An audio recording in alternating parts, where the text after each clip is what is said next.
Hi, everyone. Welcome to Office Hours. If you're watching on YouTube, you can find out more about what we do at officehours.global. Our first hour is general discussion about media and virtual production. And the second hour is usually something we want to spend a little bit more time on. Today, we're having Ruthless Reviews. We're going to look at our setups and talk about what makes a good setup and how to make it better. So we'll be discussing that in the second hour. But let's go ahead and jump into the questions. Mitch, what do we have? Thank you, Alex. Appreciate it. Guy Cochran is here, and he's from Saddle USA, and he's also on the panel asking, how is Tony Robbins displaying the virtual Zoom attendees to the in-house guest at his massive hybrid event this week? If only we had somebody that could answer this complex question. Wait, Guy Cochran. Interception. Yeah. The boss. Oh. we need a video of someone throwing the ball and then running down the field really fast. All right. Anyway, go ahead. We'll have to make that happen. Yeah. So this came across my feed yesterday. I'm friends with some of the guys that work on this show, and I used to work on the show as well. So this is called the Unleash the Power Within. It's Tony Robbins' biggest event that he puts on. And this one's a hybrid, and Grant's probably behind the scenes on creating these.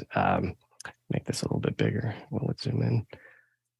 Yeah. So basically there's columns of LED walls here on the left side. And then you can see that it's a 4 across by 11 high. And then these are walls that are unique, each one. So there's 1, 2, 3 sides. I think there's actually 4 sides. Let me show you guys how it looks when they're in full on rave mode. So look at how many attendees are there. And then you see those columns again. These are them now from the backside. Actually, let me see if we can get them more from the, yeah. So you can see there's some hanging here, and then these columns here all have gallery view. But these are all different. Each one of these is a different breakout room. So there's like 50 people in each breakout room, or 11 times 4, 44. So 11 times 4, 44, 44, 44, however that many equals. But now Tony could see the people from the stage. People in the audience can see the people. I don't know what return they're getting. They're probably seeing whatever's on that screen. This screen here is probably the return, but it looks really cool. I mean, if Tony Robbins puts on the biggest shows, and this is probably one of the biggest hybrid events, it's worth popping the question, like, how is he doing this and what are they using? I go ahead, Mitchell. Yeah, if they want to take it up one more step, how about if those columns were to rotate? That would be something. I think they should levitate. So the I guess what I would love to hear from at some point is I'd love to hear from someone who went to the pure virtual event and then goes to this event. And I'd love to know from them whether they felt like they were being engaged at the same level in the hybrid event than they did when he was just purely in a circle with people in it and looking right at the camera. I'm going to bet that they would not. They would say that they do not feel as connected, as involved as they did when they were the center of attention. That's my guess. But it's an interesting thing to do. I think Tony Robbins can pull it off because he's Tony Robbins. I mean, sometimes we have to be careful of making general assumptions about what might work and not work with some of the variables are very specific, and Tony Robbins is a specific person. So he can do a lot of things that other people can't. But even with him, I would love to get the feedback from the anybody who attended, or a group of people that attended the purely virtual ones, and then the hybrid ones, and ask, did they feel as engaged? Did they feel as included? And did they feel like it was the same value? I don't know what the answer is to that. I would guess that they would say no, to the hybrid event compared to the virtual event. Anyway, go ahead, Mitchell. Is that the tippy top of virtual events being done? I mean, does anything else compare to that? When he was doing the purely virtual events, it was the tippy top. Yeah, absolutely. I mean, there are a couple of us that had bid on projects that were bigger than his, but they just didn't come to fruition. So, I mean, I know I had a project that was rolling through that was going to be 300,000 people, but it just they didn't quite figure it out. They just didn't figure out all the bits and pieces. Then we had lots of them in the, lots of projects that were very close before COVID kind of slowed down, that were all in the 20 to 50,000 range. And so there, he opened up that idea. So people didn't think like that before he did those shows. So he opened that door, but not a lot of people it's still a pretty big project to light up at the moment. Go ahead, John. So there's a local guy here in Las Vegas named Eric Worre, and 1F also does his. He's a little bit bigger than Tony Robbins, believe it or not. His shows. And what's the show? What's the show about? It's MLM. He's a MLM trainer guy. Yeah. So I think that those and we're with the tools that are getting built, with the infrastructure that's getting done. Again, a lot of times we think of things as a bit linear, but they don't usually work that way. And we got jutted way into the future. People are trying to pull back. But then my guess is that we're going to keep on moving towards bigger and bigger virtual events. I think that there'll be a virtual event with 1 million people inside of the next couple of years, next 2 years, and that will open up. I mean, again, the physical events, a hybrid event lowers the quality for the virtual attendees. I've done a lot of them in a lot of different ways, and I haven't found a way that the virtual attendees didn't feel less than the folks that were there. And so I think that that's still going to be, and it's going to be very hard to scale to those levels when you have a physical part of it as well, to get people to come back over and over again. I think it's good. It's still making it available. I mean, we may do some hybrid events. We were talking about doing some stuff here where we do something in the theater. There is a place for saying people can't make it, and we're doing it, so we're going to make it available to them. And it's not. I think that there are places for that. And Tony Robbins, he has the people that are coming to that probably are people that couldn't get a visa, couldn't fly in, don't have the money to spend on Tony Robbins, but not on the hotel and the flight and all the other bits and pieces. So I do think he's making it more available to more people, which I think is great. And I think that is a good place. And I think he's putting more into it than most people put into hybrid events, which I think we definitely is. I'm glad Guy brought it up, because I think we want to keep tracking how do we increase that value. But I do think that we're still, I think it would be great for him to do his physical events. And then if I were him, I would do the physical events. And then between the physical events, I would do virtual events, that were totally designed for the virtual audience, and built out for them, not trying to merge them together.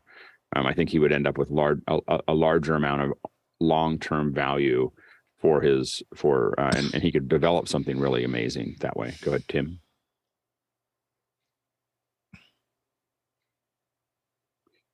Sorry.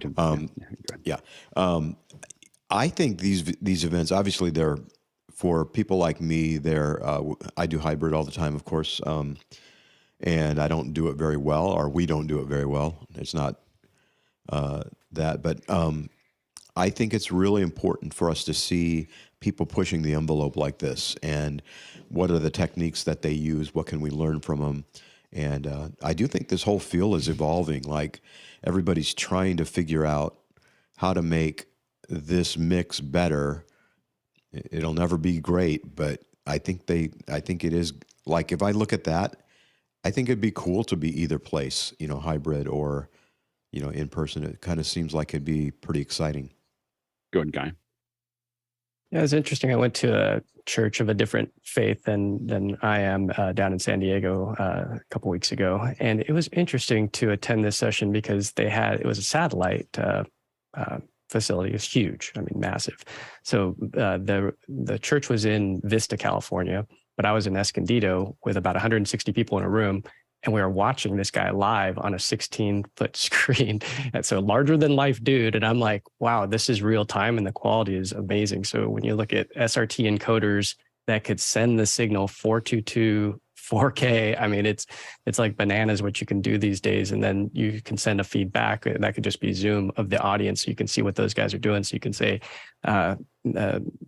what's the question from the lady in the yellow sweater in the second row? So you could see those people or call them out, even though you're remote. So the future is going to be amazing. I'm excited, because being in the audience and watching that church thing, I was just like, this is live. Like this, the millisecond delay was like maybe 2 seconds or 2000 milliseconds. So it was impressive. So I'm just wondering now what Tony Robbins is going to do, if they can do kind of what you did, Alex, with the IMAX thing, where you get separate facilities or bars or whatever it is.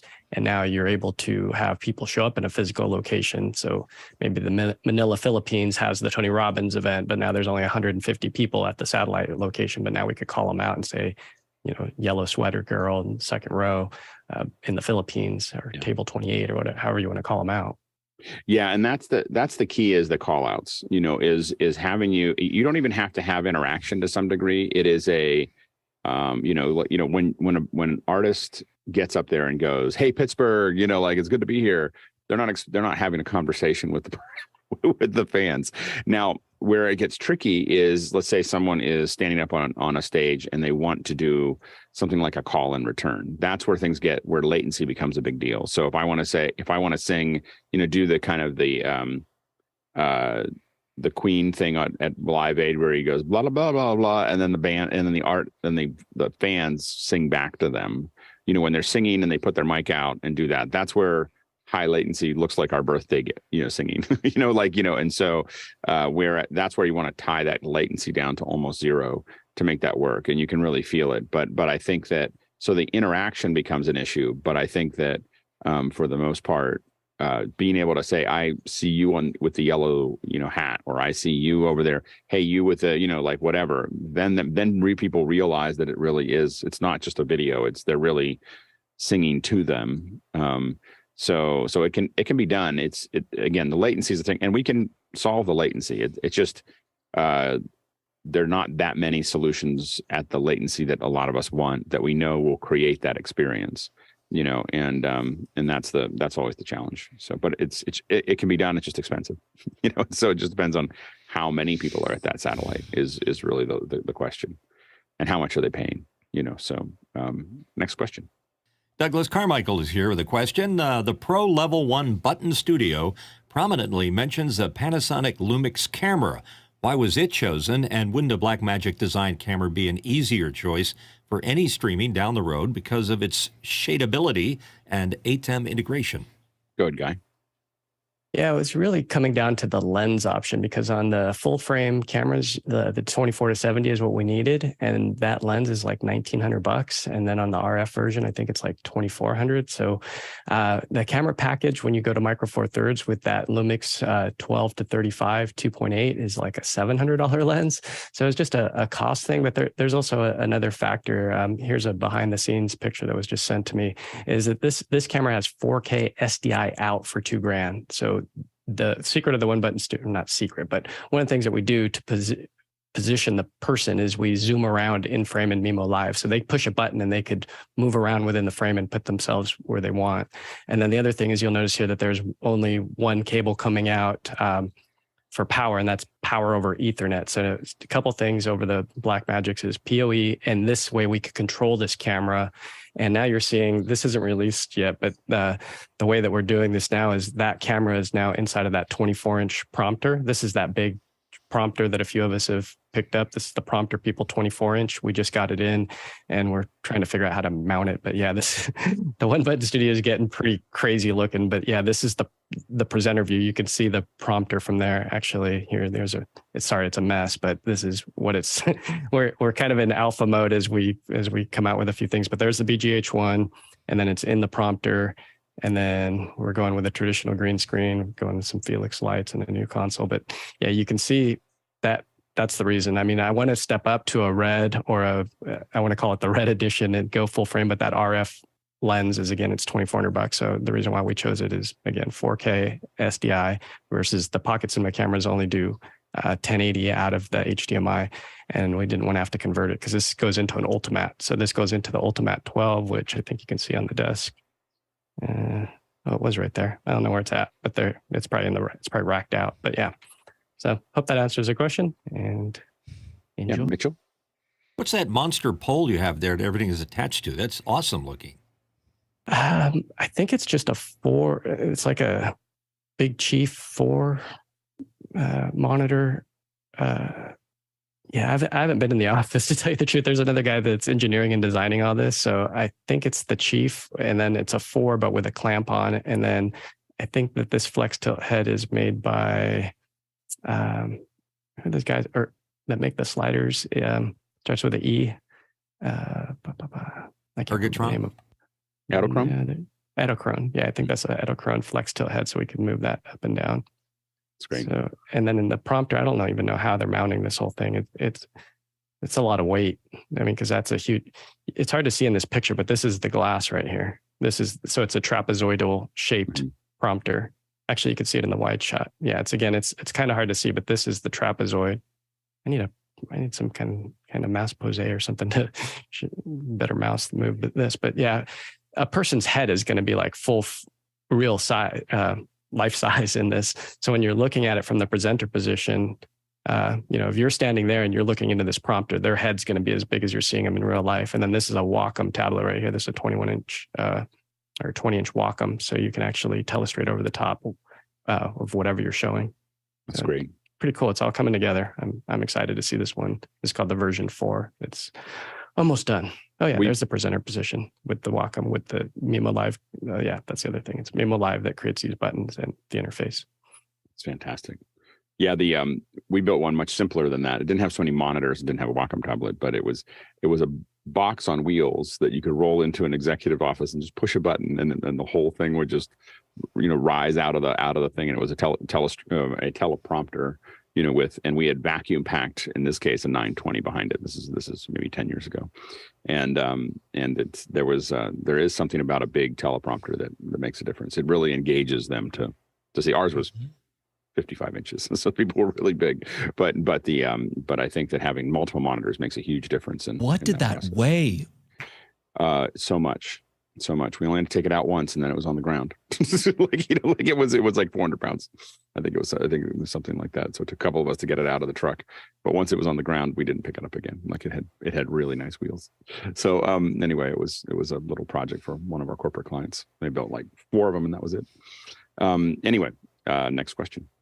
From Tim Mann in Melbourne, Australia, where it's already tomorrow, is it possible to export configurations from Rogue Amoebas Loopback?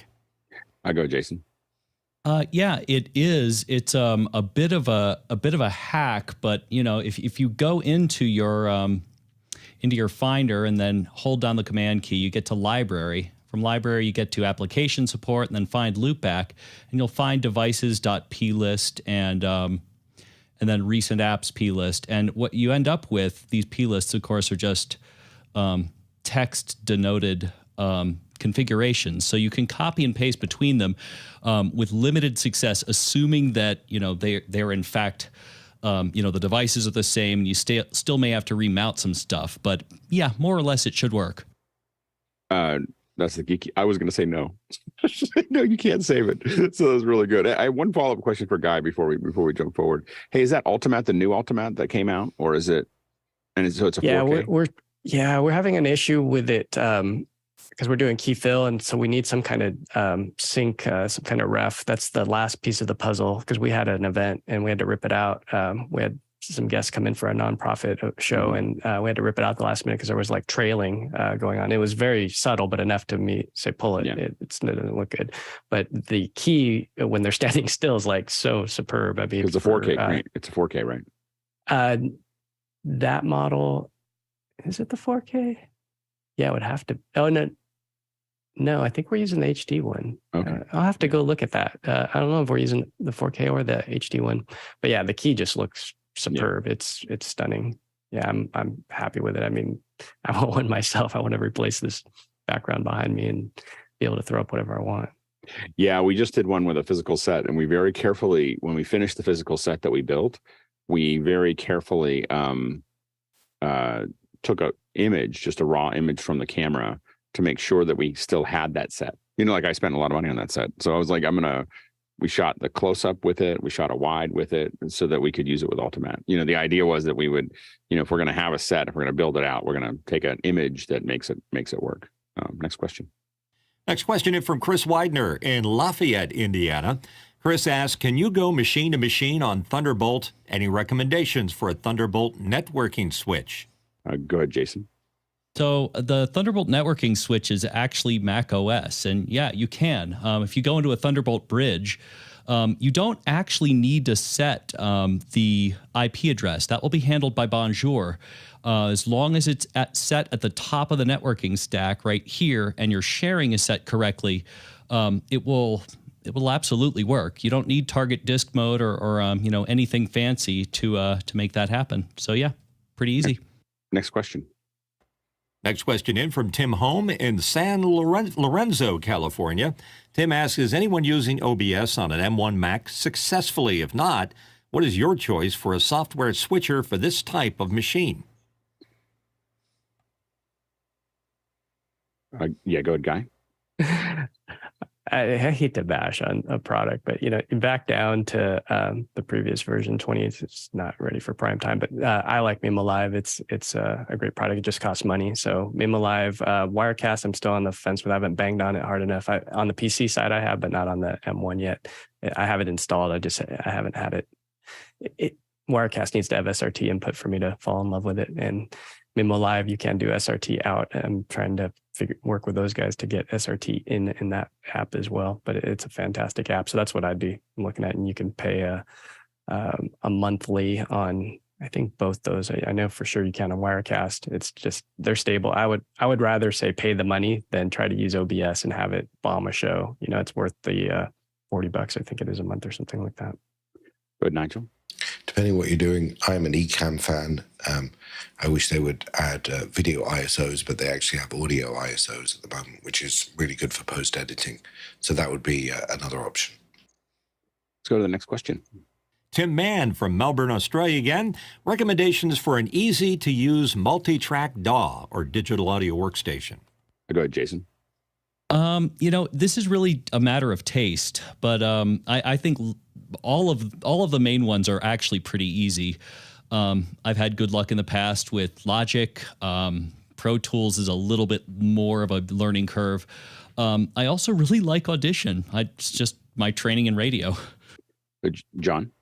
Out of all the ones I've used over the years, I think Reaper's probably the easiest one that I've used, and probably the least expensive. Yeah, Reaper is a great one to jump into.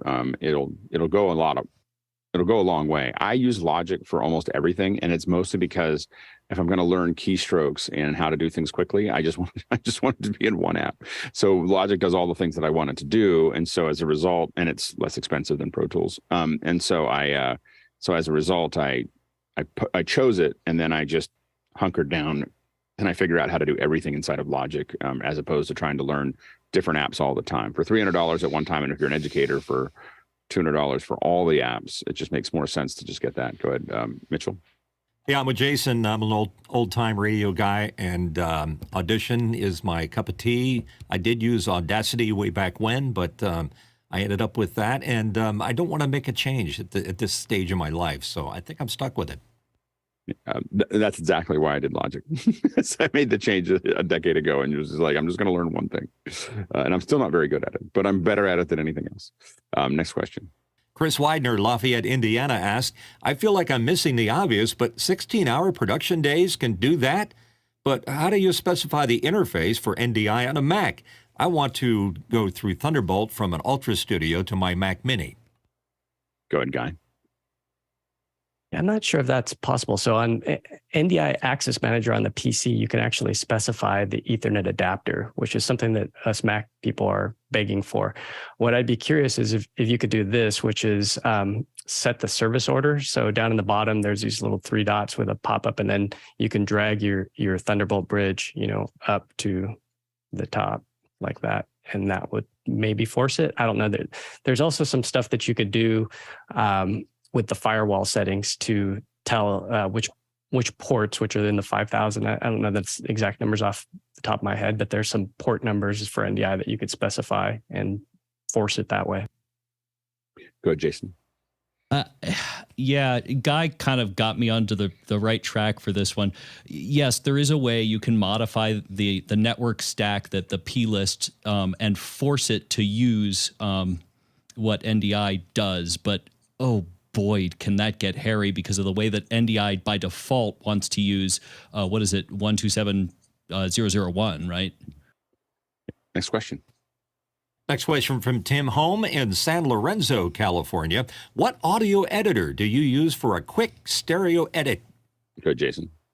Depends on how quick. Aside from the ones I've mentioned just a couple questions ago, Rogue Amoebas Fission is supremely easy. Good, Mitchell. An old program, SoundForge, formerly of Sony. And I'll go back to, I just do all my editing in Logic so that I don't have to learn. It's even though it seems really simple, the main thing is that all my all my keystrokes and everything else. I just keep getting better at them. So if I do everything in one app, I just keep on improving my understanding of that. And then if I want to learn new things, I can learn them. So it's not the cheapest way to go, but it is an effective one. The only other one that I'd probably use, just because I'm using a lot of Resolve, would be Resolves, down the road, because I'm now learning Fusion. I just did a comp, my first comp in Fusion, in there. And so, having those all together is useful as well. Go ahead, Mitchell. I would be willing to change just for doing simple stuff, because I just want to top and tail stuff, clean it up. It'd be nice to have another alternative. Yeah, and I top and tail stuff. I literally, it's just a matter of getting good at things. Like, not if I was going to hand it off to somebody else that was only doing one thing and they would never do it. And a good example is that I have someone that I work with that started with Audacity because it was easy and it did just what they needed to do, but now they need more things. Now they're gonna have to relearn a whole new interface to do the more things. I just want to learn the thing, because if you want to top and tail something in let's say Pro Tools or Logic or something heavier, it will go just as fast as the simple one once you get good at it. And you're building up muscle memory for something that if you now want to add, let's say 5.1 or surround or any of those other things, it's a small jump rather than learning the whole app and how it works. Go ahead, Tim. Yeah, I think basically what Guy said as far as using another video switcher, I'm trying to come up with more subscription money to free it up during the month. So I've gone to the Photoshop only plan, which saves me a little bit of money. But I love Audition and Audacity quite a bit. And like Jason said, I think Fission looks really interesting for just, cutting pieces out and doing some super simple things. But there's a lot of options out there, actually. Yeah, as far as Photoshop goes, I am close. I still have Photoshop, but I open it only every couple of months now. Like it's I still have it and I need to open. Someone sends me something, but I'm using Affinity Photo and Affinity Designer. So if someone sends me an AI file, I'm opening it up in Designer. If someone sends me an image, I'm open up in Photo. And I will say that there are a couple things that I still go, I just got to go to Photoshop and do this. But that gap is getting smaller and smaller, and it's really specific, like channel operations that those of us who've used Photoshop since the early 90s have know how to do. I don't know if any modern thing that I need, it needs to be done in Photoshop anymore. It's and I think that the subscription has just been like, we now have a subscription for Pantone. I don't know if anybody saw that, but they want to charge $15 a month for Pantone. Sorry. I guess Pantone figured, well, we're not making any money now, so if we lose 90% of our users and 10% of them pay it, we'll make more money than we were before. But it just seems like they're going to create a whole new color scheme is about to happen, because I don't know, the artists on Twitter have been excited about the Pantone thing. So next question. Scott Mueller, Germantown, New York, asks, sound devices used to make a 970. It's a half rack space 64-track DANTE and MADI multi-track SSD recorder. Now out of production, as is the TASCAM DA6400. Is there anything available for studio use that is comparable? Yeah, we have a Joco. Joco is not, I wouldn't say the Joco is the same as the 970, but we've owned both. We used to use the Pix 270, which is not quite the 970, but the Joco is 64 tracks of DANTE to a thumb drive. You plug the thumb drive into the back of it and it'll just record 64 tracks. It just shows up on DANTE. It records them all. They make other ones that are analog Jocos, but we've been using those for a decade, in some way, shape, or form. And it's just great. You push the button, or you could control it and see the levels on an iPad. So it's actually pretty useful that way. Go ahead, Mitchell. Yeah, +1 on that Joco, and it has the easiest to navigate menu system on it. It just works. It's designed to be like, I just want to record. And the reason we got the Joco is we said, we're going to go to the boom recorder, and we lost the record using the boom recorder to save money, quote unquote. And that was our DANTE to laptop version. And I was like, okay, I need a piece of hardware that does the thing. And I wanted a 270, to be honest. But they don't make them anymore. So we got the Jocos. Next question. Next question coming in from Tim Home in San Lorenzo, California. Is it typical to use HDMI splitters for most every input? We have feeds going to our live stream as well as an iMag and need them to be separate. Is that normal? Mark? So we haven't been using HDMI until we can, we use it, but we convert it to SDI, and then we bring it into one of these switchers from Blackmagic that allows us to send the signal anywhere. And we've had a lot better luck with it than just doing it through HDMI splitters. Yeah. I would say that once we start to scale, and I have to, now that I got the SDI version of the Extreme, I'm kind of like, I kind of just feel like bringing my whole system back to SDI. HDMI is difficult. The routing, exactly what you're talking about, is the killer. Now I have a Blackbird, 8x8 matrix, which is fine, but I just have lots of things that are 20x20s and 40x40s, and they're a lot easier to control. The SDI ones are production level, and they're easier to control than the Blackbird is, and so there's not a lot of great audio. And the other problem is that how long can you run the HDMI, and do you want to get a bunch of HDI fiber? Whereas SDI, it's like, I have the kit here, I can just make new cable. That is long. That is what I need to do that together, and it's not complicated, and it's easy, and it runs a long way, and it just works. So I'm very close, especially with the zoom ISO and the density that we're getting out of the camera. All those things together has me. My home kit may go back to SDI soon. Go ahead, Tom. Can't hear you, Tom. I went with the Wolfpack 16x16 matrix and have been very happy with it. It makes the whole system work, and I can reroute anything to anything. How much is it? $1,400. No, it's not too bad. Yeah, I mean, if you're getting a 20x20 router, it'd be $2,000, in SDI. So yeah, that's not too bad. So yeah, but I will say you can keep on getting splitters, but getting some kind of matrix, like whether it's the Blackbird 8x8 or the Wolfpack 16x16, really is going to be a big change. Like, you really can now get one output to 5 other things or 10 other things, rather than having to constantly be splitting things out. Go ahead, Tim. So tell me about a matrix a little bit. I've never used one. Do you have multiple in, multiple out? Yeah. So like, just whether it's with the one that I have, it's 8x8. So what it means that I can take any input and put it to as many of the outputs as I want. So I can say, I want this input to go to 1 output, but I can also have it go to 8 outputs or 4 outputs. So like, for instance, I have my program feed. I want it to go in a couple different places in my house, in my office, in my house. I have those, and it's literally, I go, this input goes to that output, this, and you hit enter and it does it, and so it's a pretty straightforward thing. There's a web interface as well. So you can define one output into up to however big the matrix is, and you can constantly be changing what those are. So it seems like you'd run out of outputs really fast. In all routers, you run out of outputs really fast.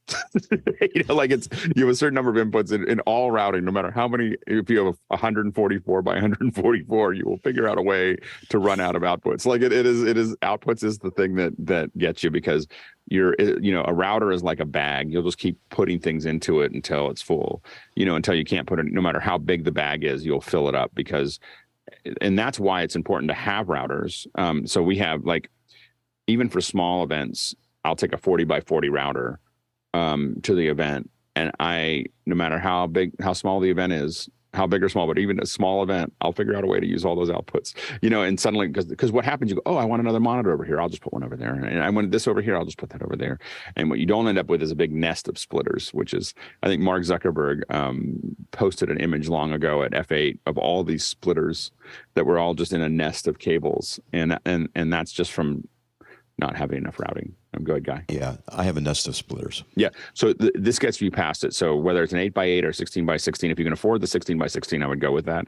And if you're going to stick with HDMI, but the SDI makes it easier. Just the SDI tools are easier. Go ahead, Guy. Yeah, I was curious as to what the feed was coming in. Is the camera HDMI based, or is it a switcher what are you starting with, and where are you going to what's in between the projector? Yeah, so here's what we're doing right now. We have just a 4-channel Roland mixer from about 5 years ago. It's a good mixer, everything. And then what happens is we have 3 cameras and a projector. So the computer presenting to the iMaG, basically, it also has to go into the Roland switcher. So basically everything goes into a splitter and then gets routed to the Roland switcher that feeds an OBS on a Windows machine. So that's how I get into the live stream. So I've got 3 cameras. All of them are HDMI. 2 of them are Hollyland. And then I have, and then all those are also going to the guy that's running the projector so that he can switch between any of those 4 feeds at any time for iMaG if he wants to. We don't do a lot of iMaG in the service, but there are times that you just can't see what's going on, and that's when we use iMaG. It's not a big enough room that we have to have it on all the time and mess with it all the time.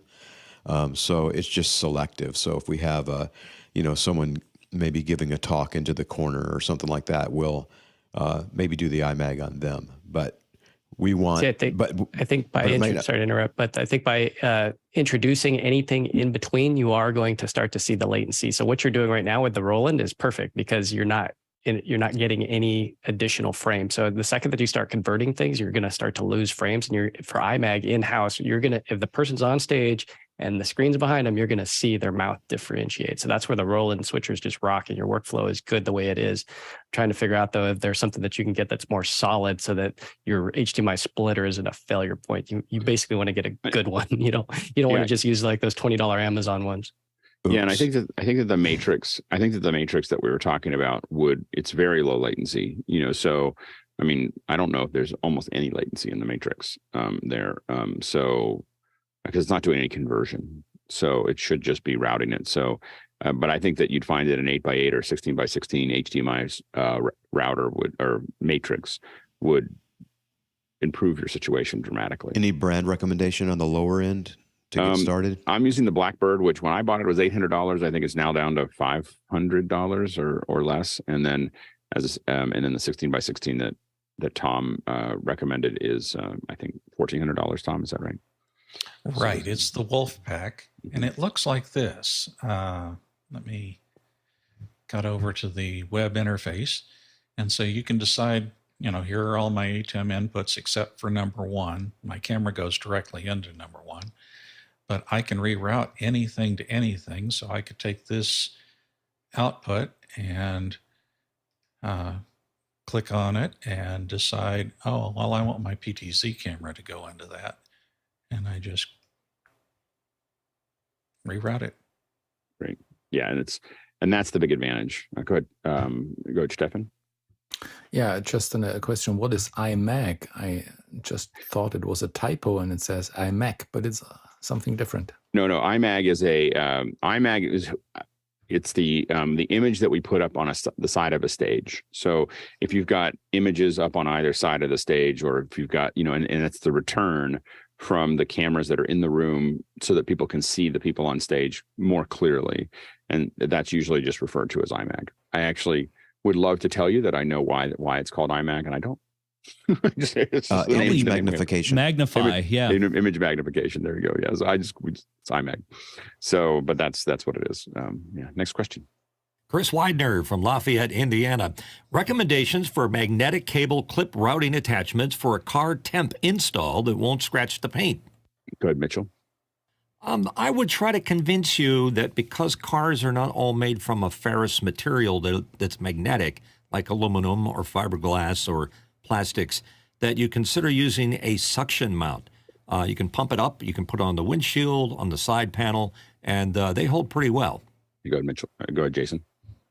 Okay, I think you should be using the CAN bus. For any normal car, that'll give you a temperature and you can get it directly out onto your phone. The other way to do it is get these clamps for your car, get these, little body pieces. That'll secure it inside of the mount, inside of the hood. And then on the outside, on the dash side, your best bet is, There it is. Pro clip. Every single car made, these are friction-based, completely touchless dash mounts, and they make them going back 30 years. They are incredibly robust. I've been using these for years, and that will allow you to mount just about anything. It's not just for cell phones. That's what they want to sell you, but what it really gives you is a really solid way to mount onto your dashboard such that you can just pull it out. It's all friction. And attaching things to the outside of a car, which I assume is what you're trying to do, since you're trying not to scratch the paint. What I have used is what Mitchell was suggesting, which are suction cups. I get them specifically from Film Tools in LA, and Film Tools makes their own branded ones. I don't know where they come from, but they come in different sizes, and I've put them on a lot of cars. I can't guarantee that they won't scratch the paint, but I've never scratched the paint. So you clean it. That's the key. That probably keeps it from scratching. It's just rubber. You put it on, and it's got a pump, and you pump it, and that's going to suck it right down to the surface.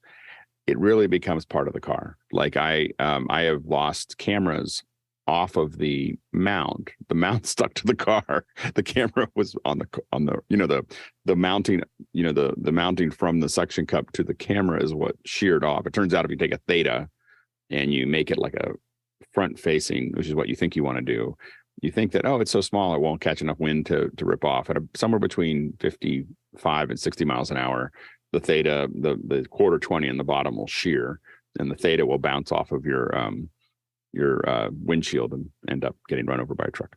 So anyway, but that's what happens. But the suction cup was fine. So I would consider the suction cup a pretty good solution, and Film Tools is the best place to buy it, in my opinion. Next question. From Stefan Fischer in Würzburg, Germany.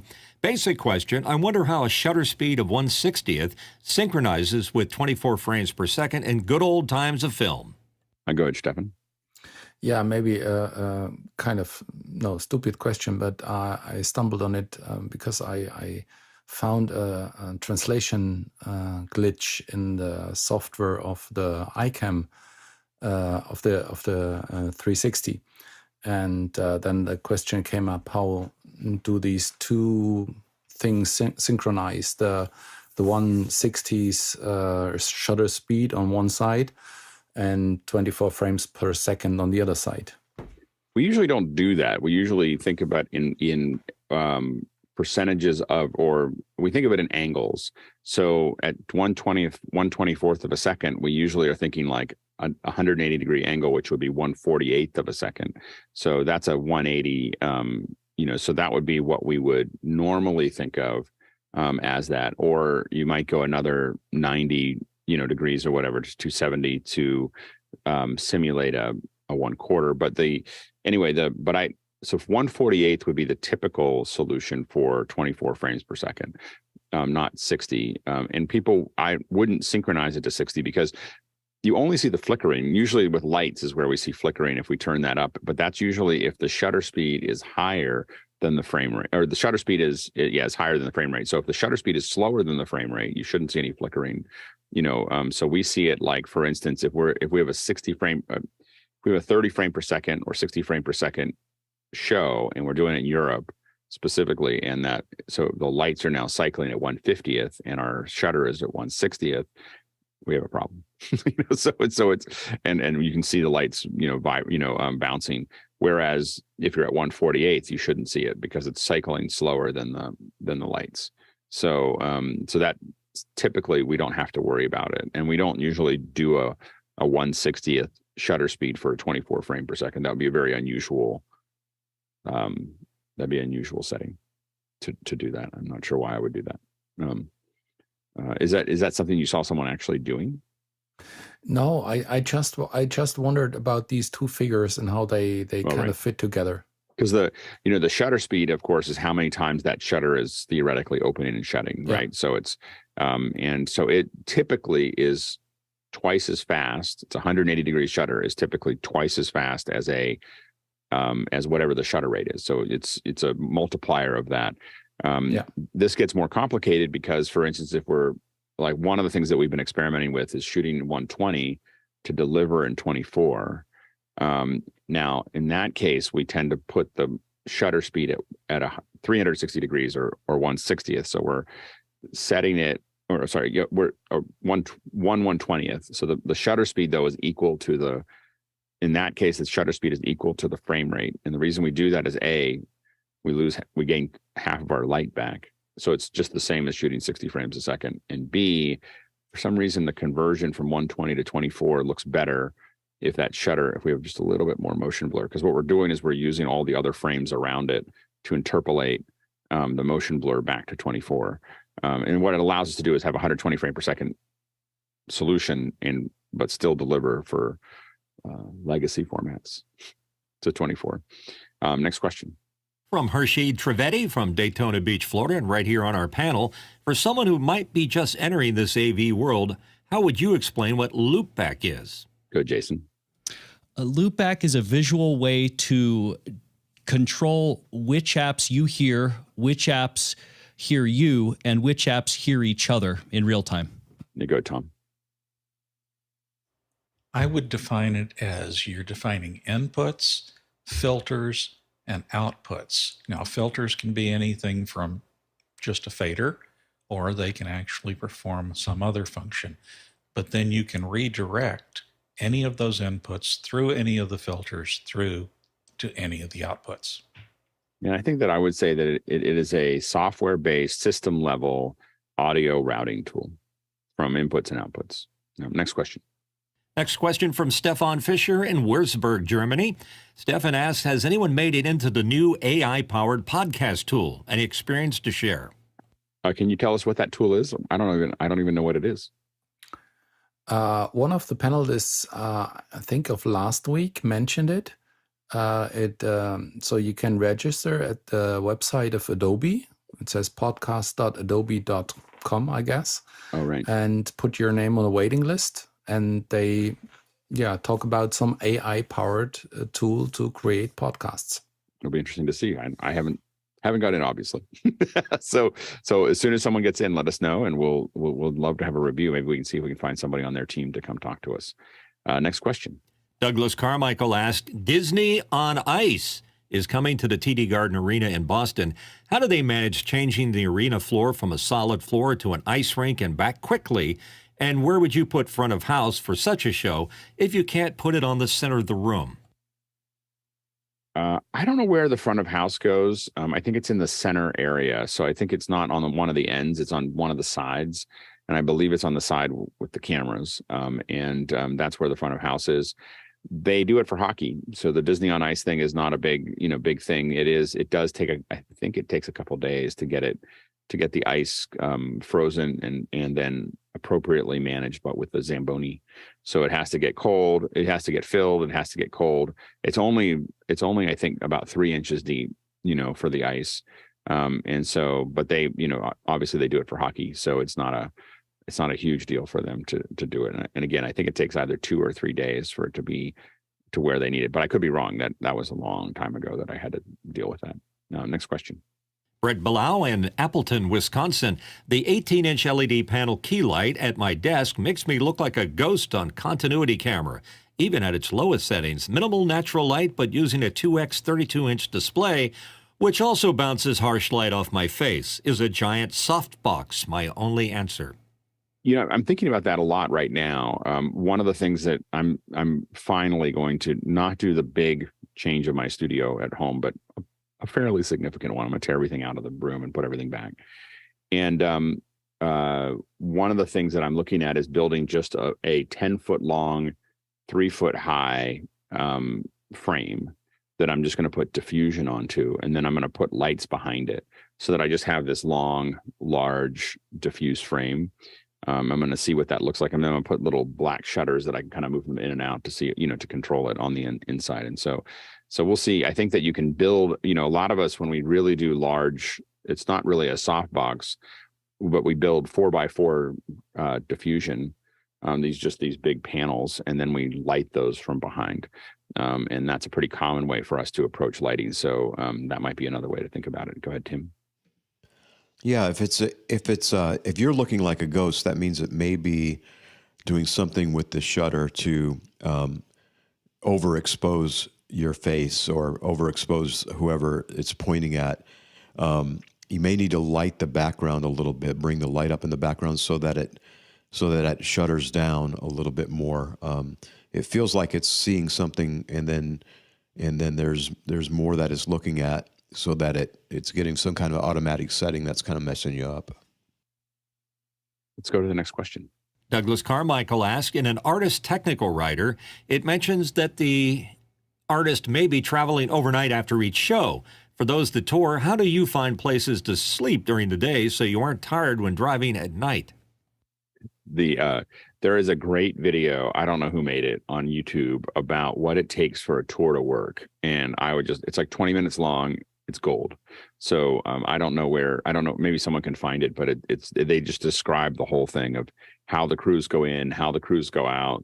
The bus drivers definitely are sleeping during the day. They come in at like, I don't know, it's like 4 o'clock or 5 o'clock, a couple hours before the end of the event, to get ready for everything to go. Everyone gets out, they go into the buses, they go to sleep, they show up somewhere else and do it all over again. And so it's quite a logistical, amazing logistical thing. But I just watched it a couple of weeks ago, and again, I can't remember where it is on YouTube, but it's a really, really great breakdown of how these tours work. Next question. Harshid Trivedi from Daytona Beach, Florida, and right here in our panel. For the present day, what would you recommend as some of the better tools for interior design? Perhaps 3D Max, AutoCAD, or any others? How about a PC versus Mac on this topic? I go, Jason. Recently, I tend to start with Magic Plan and then work from there, because it's a very, very easy way to get a 3D live kind of real-time floor plan, and then from there, adding 3D objects in the engine of your choice is kind of a cakewalk. Good, Mark. So a good one to start with is Trimble's 3D SketchUp, and if you get going with that, you can run that on Mac or PC, and then that moves. What we use a lot of is 3ds Max, which is basically a PC-based program. It needs a lot of graphics cards once you get into it. Yeah. I think that Magic Plan has a lot of great things because they're all, it's all stuff for interior design. So you can just drag and drop things into it. In the same way, SketchUp has a thing called 3D Warehouse, which has just hundreds of thousands of objects in there. Then you can go in and just grab onto like KinoFlow or Light or something else, and you can just drag them in. And a lot of them come in to scale. And some of them are articulated so that you can go in there and grab onto things that you need and just bash things together. So it's pretty useful. Next question. And it's from Douglas Carmichael again. Jason, I see you still use, just lost the question. The magnetic, this is from Chris Widener in Lafayette, Indiana. The magnetic cable mounts are for a rat rod with an odd custom faux rusted paint job. The camera will be mounted off the front bumper mounts, but I can't go under the vehicle for cabling. It's too short. That was the follow-up for the car mount thing. Yeah, I'm just trying Douglas Carmichael was asking about the iPod Touch. Man, I think that I'd have to. I still think I would probably go with suction cups. I think the bumper is a little bit complicated, but the suction cups otherwise would be the thing to do, I think. Yeah. Next question. And it's from me. What does ATEM stand for? Does anybody know? Yeah, go ahead, Mark. So Egyptian is the goddess of time, and in Greek it means the to be whole, a whole, complete one person. Yeah, I'm not sure that's where the name came from, though, for the ATEM minis. They've never told us what it comes from, but we think it's the Egyptian god. We think that's what it's based on, because it's not an abbreviation. it is a name. We think it's the Egyptian god of time. Yeah. Next question. Next question. This is the one I started earlier. Douglas Carmichael asking, Jason, I see you still use an iPod Touch in this cloud-connected mobile first era. What niches do you see the iPod Touch still useful in? I still use the iPod Touch for a whole bunch of things. I am, among other things, an app developer, and it's a very easy way to rapidly iterate and test on an actual iOS Touch interface when you're playing around with an app.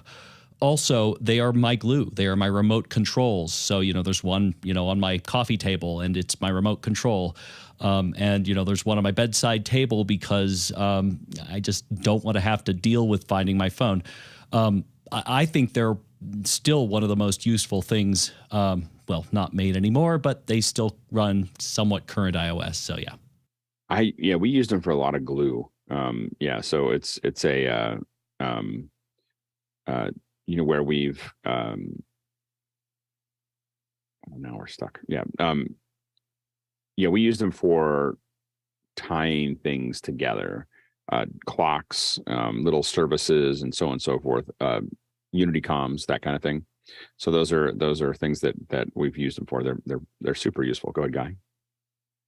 Yeah, we were kind of bummed to hear that they discontinued them, because now we have to buy the more expensive iPhones for our one-button studios. If you look right here, this is a mock-up, so we're getting one cut out of steel, but this is actually an iPhone in here. So there's the one button. Yeah. Again, this is all mocked up right now, but this is how we're able to use mimoLive. So for those of you who haven't used mimoLive, you can make buttons do whatever you want, which is really cool. So having an iPhone or an iPod Touch was really cool to be able to start streams, start records, that kind of thing. So that's neat. I have to admit, for those kinds of controls, we use Androids. Like we use Android devices for those because they're cheap. We can buy them for, $150, for the little Samsung ones. And so we use for controllers like that. I don't know how Mimo works with Android or not. Is it iOS or does it? It doesn't. And we've worked heavily. Right. I mean, we worked heavily with Oliver to build this thing. So yeah, it's a lot of under the hood stuff that he had to do to make it work. But yeah, it's pretty fantastic. I mean, for those of you who haven't tried the demo of mimoLive, I suggest if you're on a Mac, try it out. Cool. It's cool. Yeah, especially for the kind of thing you're doing, because it's kind of more open architecture that you can figure things out of how you want it to look and where you want it to go. You would think that this is hard, but it's not. And there is an ATEM module. I think it's $100. You'd be surprised if you go on YouTube and watch the video. You'd be surprised what you can do with an ATEM and mimoLive as far as graphics and firing things off. I mean, if you're doing shows all the time, like Tim's doing the church show, that's a repeating show, it's fantastic. I mean, this came out before the Stream Deck, so it's kind of an expensive Stream Deck, but it's highly customizable with bigger buttons. So you don't get the tactile feel of a Stream Deck, but you could just look down and hit it. So it's neat, though. I would definitely recommend watching the YouTube videos on how it all works. Absolutely. Next question. And Douglas is in with a question. Which smart TV platform does the panel prefer? And has anyone had experience developing smart TV applications? Go ahead, Nigel. Never developed a smart TV applications, but this is one of those dependent questions for me. If I'm looking to integrate the TV into a home automation system, then we'll probably select Sony because they integrate really well. If you're looking for something that can not look like a large hole in the wall, then the the Amazon Frame TVs are very popular, and I had a bad experience with an LG OLED, so I tend to avoid those. Go, Jason.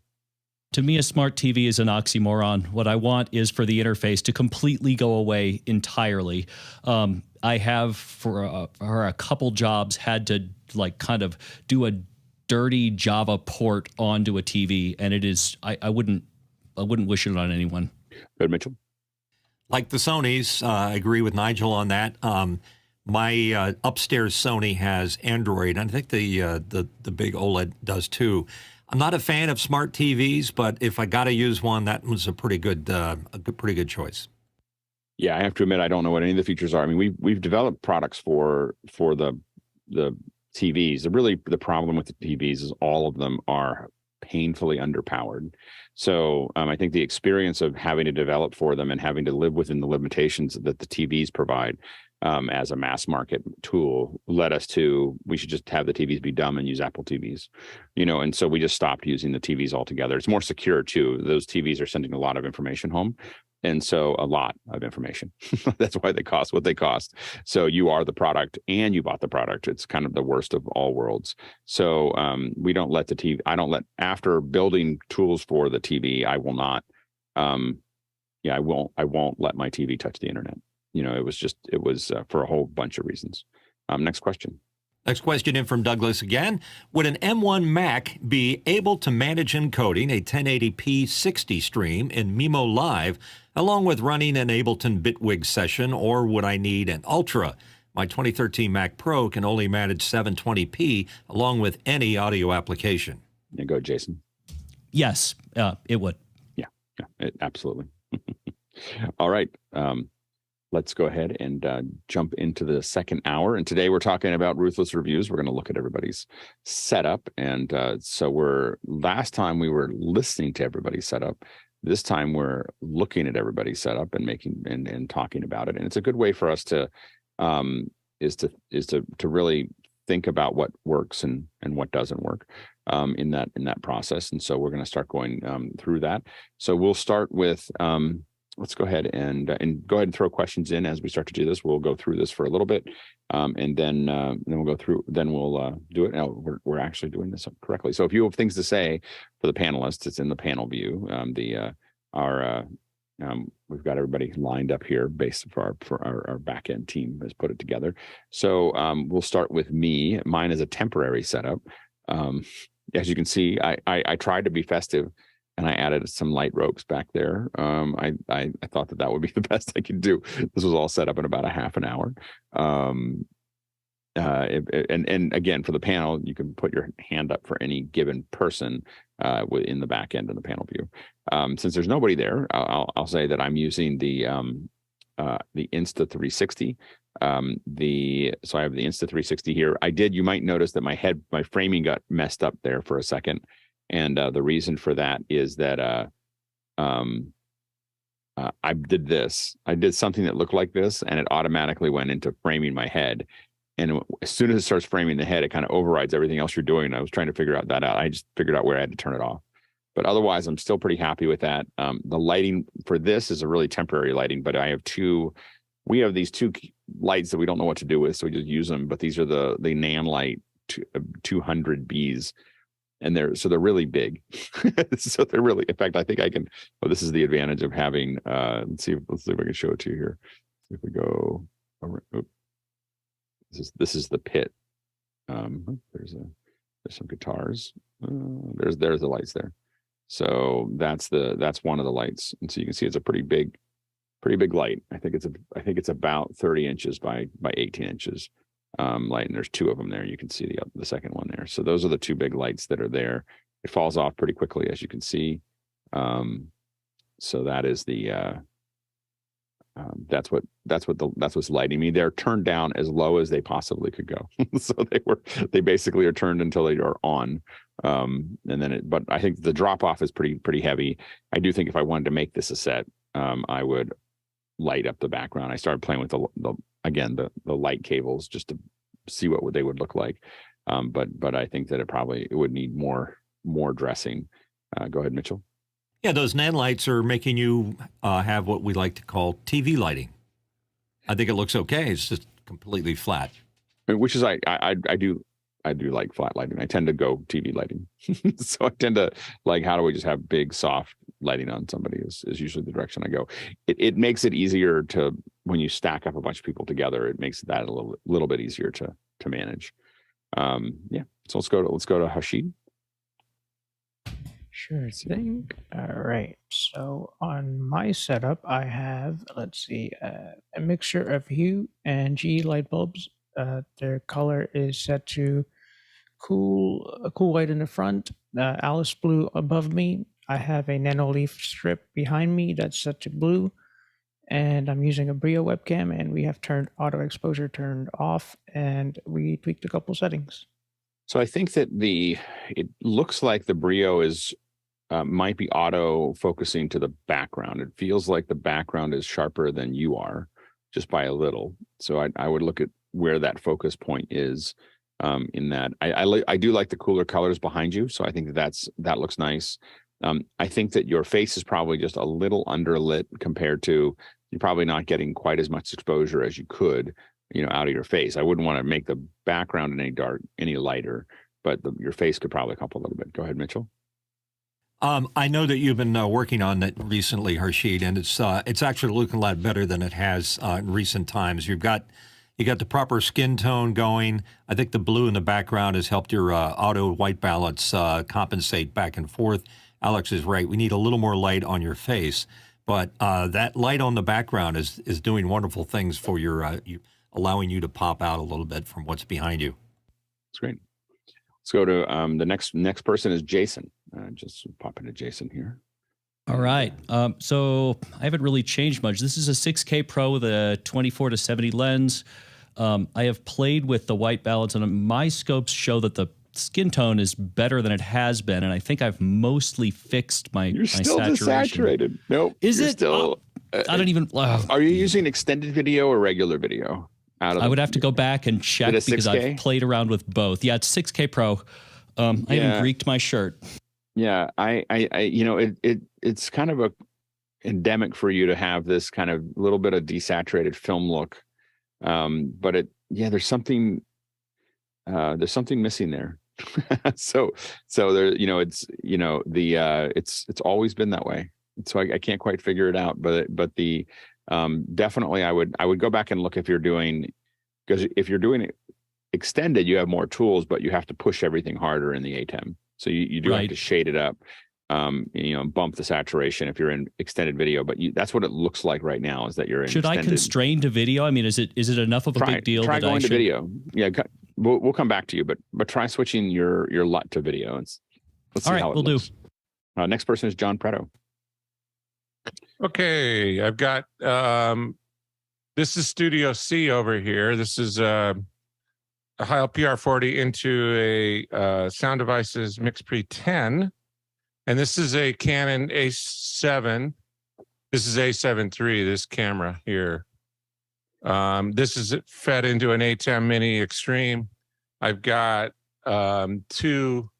I forget these lights. These are ICANs, and they're DMX controlled. And then I've got my ATEM up here, and then I've got Raspberry Pi running over here that I can switch over to do full screenshots over there.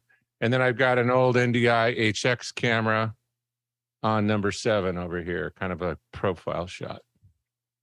Yeah, I think that your face looks like it could be just a little overexposed. You know, just the hot side of your face. Yep. Looks like it might be just a little brighter. And I don't feel like we're getting as much detail out of the A7 as we could. Like it looks smooth to some degree. And I think you might be just a touch out of focus in that area. I can't tell. Hold on, let me see if I can get a bigger image here. Hold on. Yeah, it just feels like let's see here. Is it looking as sharp as it can to everybody else? And is it just, I'm in a kind of a temporary setup, so. No, it's a little bit just blurry. It's just a little blurry, and I can't quite. And how are you? You're going into the ATEM? Yeah, fed directly into the ATEM. Channel 1. Is Touch Up My Appearance on in Zoom? Oh, let me check.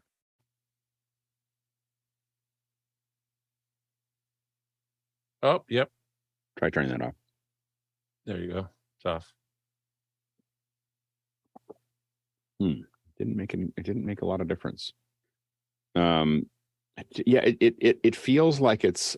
I think it just feels like a 720p image, is what it seems like to me, which I know it isn't. But I'm actually going to check stats just to be sure that it isn't. No, I'm getting 720p from you, so it may be for some reason if you look at your stats, if you open up stats in. Yep. And just see what you're sending, because what I'm getting from you is 720. Oop, now you're gone. Video setting. No, look at statistics. Statistics, yeah. And just see what your send is. Sending is 720. Yeah. Oh, now it says no. I'm sending 720 or 1080. Yeah. So yeah, for some reason you're sending 720, and I don't know why. Is your maximize the screen if it switches there? No, briefly popped up and then it went back down again. When you because now I'm getting 640 from you for some reason. Oh, maybe because I made the screen smaller. It's an interesting problem. because I know you have plenty of bandwidth. When you go into your ATEM, into the settings, what is the resolution of the ATEM set to? 1080? Yeah, I cannot run the ATEM software on here. It causes my camera to flicker. Well, that's interesting. So I think that somehow your camera is, something's going on and it's doing a handshake with the ATEM, you're getting 720 instead of 1080. So there's something there, but I don't know what it is. But I think the ATEM, I'm going to guess if you open up the software that you'd find out that the ATEM was running at 720. And I think that it might be a negotiation with the camera and it might be why that's flickering as well, but I haven't seen that problem. I'm going to try to open it and see what happens. Yeah. See what it looks like. Cause I think that. Okay. Now I will say that mine appears to be sending also going back and forth between 720 and 1080. I'm not sure exactly why. So it could be Zoom. I think overall, again, I think that the light on your forehead is a little hot. I think that, it's always a challenge to have windows behind you as far as, having that all work as well as it could. So I think qualitatively, I think those are some of the set for 1080p 30. Interesting. Well, and again, mine is bouncing back and forth between 720 and 1080 for whatever reason in Zoom as well. So I'm not sure what's going on there. But otherwise, forehead is a little hot. You're competing a little bit with the background. Soft depth of field though looks really nice. Definitely has it pop out. But if I was going to bring something down, I bring down the forehead, the lighting on your forehead just a little bit, like just like 5%. Down. Yeah. Okay, let's go. But otherwise, I think it looks great. Thanks. Let's go to Mark. Go ahead. Let's jump to Mark here. Okay, I'm sending 1080 through a Blackmagic 6K Pro 24x70 Canon lens. On either side of me, I have two Nanlite 6000 SAs, and above me, I have a Genray light strip that's 3 inches high and about 30 inches wide. I think it looks really good. I like your background. I think that you probably could light yourself just a little bit more from. Let's see. Look up again. Yeah, you're just a little. I think you're just a touch underexposed and a touch cool. Like, so you're just like your skin tones are just a little cool. And it is and I think you could bring your key light, that front key light up a little. Are you able to bring that up a little? Yep.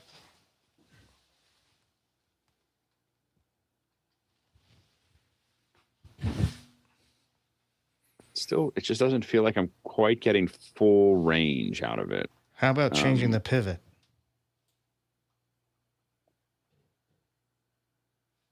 Of course, it's not doing anything now. Yeah, what are you moving? What are you changing there? Moving the pivot in the Blackmagic in the ATEM software control. When you say pivot, what does that mean? Well, it's labeled pivot. It's right below the lift. You have contrast and pivot. Oh, try grabbing the gamma, the overall gamma, and pull that up just a little bit. Let me see what that looks like.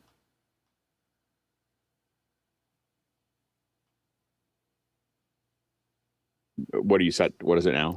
Right now, it's 0.06. Your gamma is 0.06. Oh, because it's up. It's plus 0.06, right? Yes. Just get aggressive with it and push it up. I just want to see what it does. That's too bright. What are you at now? Right, 0.05. And then, what is your black level set to? Would that be gain or lift? Oh, lift. Lift is 0.02. Yeah, pull your black down a little bit. Okay. That's at negative 0.01. Okay, and then what's your gain set to? 1.1. So bring your gain down a little bit. Yeah. Yeah, there you go. And what do you got now? 0.97. Okay. And then bring your gamma up a little. That's 0.08.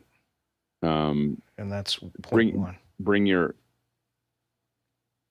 yeah. And then, let's see.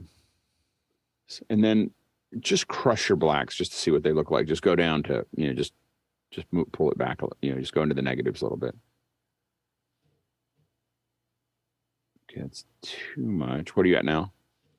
0.12, negative 0.12. Yeah, cut that in half, like to 0.06, right? And then, and what camera are you using? The Blackmagic 6K Pro. And what's the aperture set to? Do you know? Is it all the way open? Hang on one second. You can grab that in the box that's there.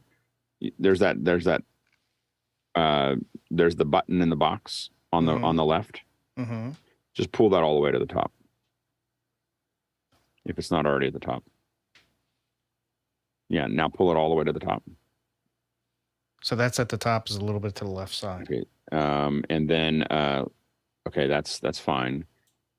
And then and you know what LUT you're using? None. Well, you're not, so you're using film? I think so. I'd have to look at the back. Try setting your output LUT to video. We'll come back to you. Okay. Either video or extended video. Okay. I think that might be why it looks a little, that might help. Okay. So it's just what's going out of your HDMI Okay. that you want to change. Okay, we'll come back.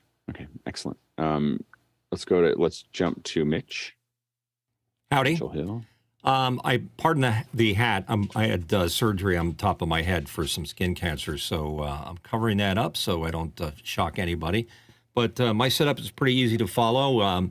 I've got a light panel, soft. I think they call it a Acadia or something like that. And I have it set for 5,000, and then I just back it a little bit because it's a bicolor. To my right, I've got a NAND light to get the side fill. That's on soft. Behind me, I have a Varipole with a Let Go in order to splash a little blue on the background. And my hair light, be that as it may, is there with an egg crate on it. So I just catch the top of my forehead. So those are pretty much the basic stuff. And skin tone, I've been playing around with that. I think I've got a pretty good number here. I'm still working with Charles to get a better baseline for what I should look for a LUT. I think the skin tone looks good. I think that the thing that I would probably look at is the exposure on your face is probably just a little low. It just feels a little dark. Let's give it a little bump there and see what happens. Okay. Dun, dun. How about that? Too much? Might go a little bit more. A little bit Really? more. Interesting. It's hard to tell because I don't think we ended up getting scopes in here. It's one thing we have to do more of when we do this. Show my own scope. I can do this, boink, and give you. I don't see it. Oh, sorry. Just give me a second. I'm just. There we go. Oh, of course, I'm pinned to myself.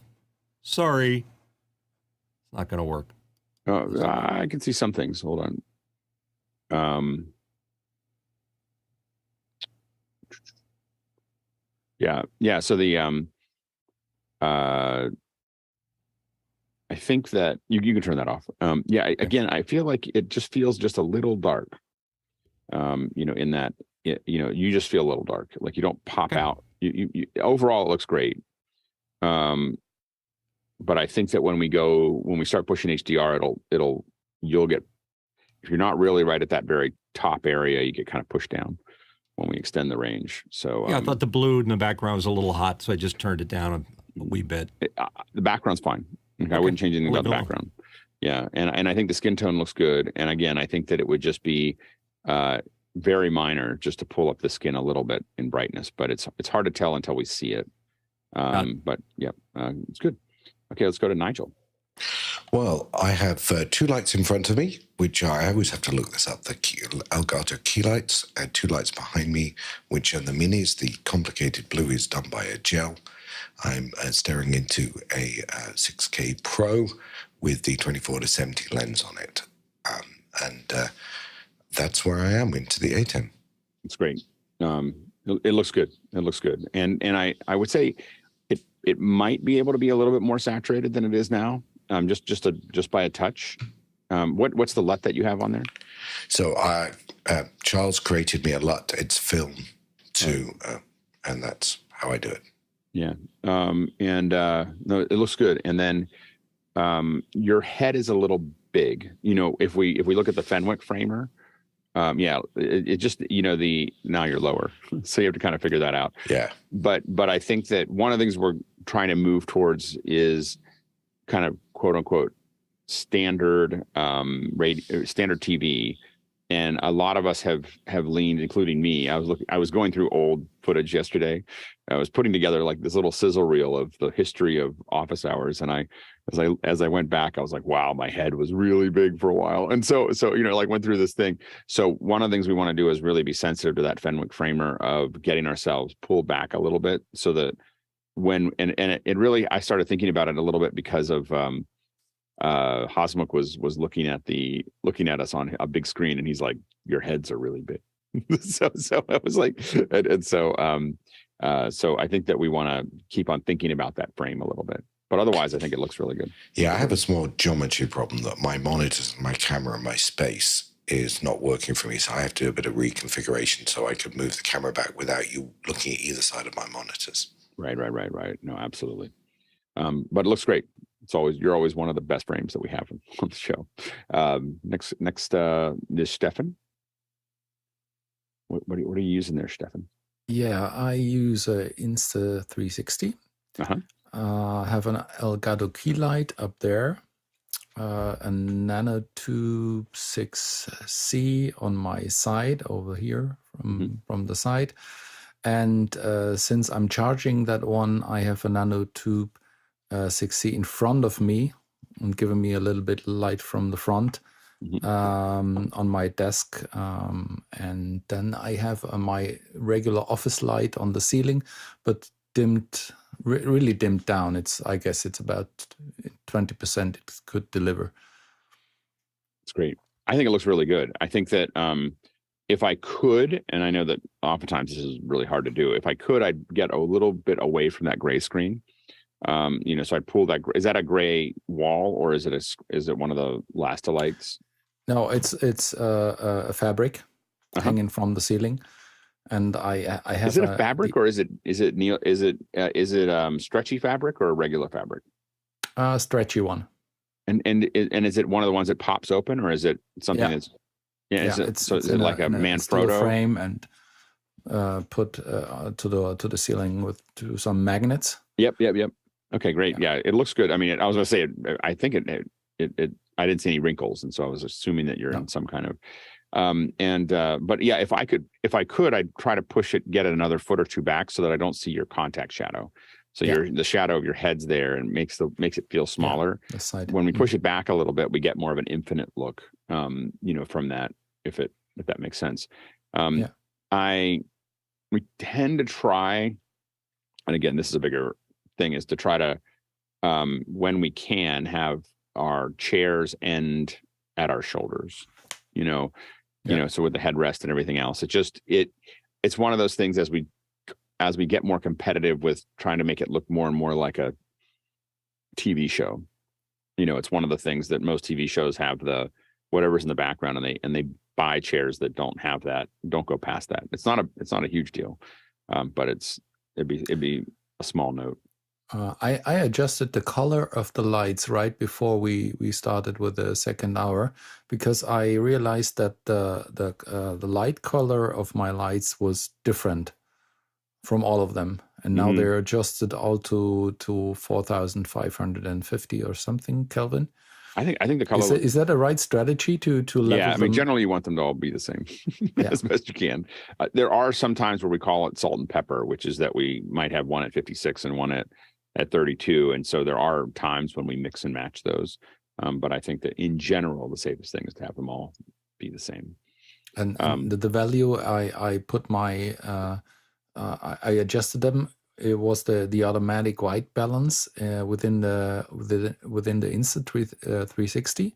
It said 4,500 Kelvin as an automatic thing, and I just adjusted them to that level. Does it make sense? Sorry, say that again. It said I was looking at this. So the automatic white balance in the interface of the Insta360 says 4,550 Kelvin. So, and I adjusted the light temperature to that. Oh, that's value. an interesting way to do it.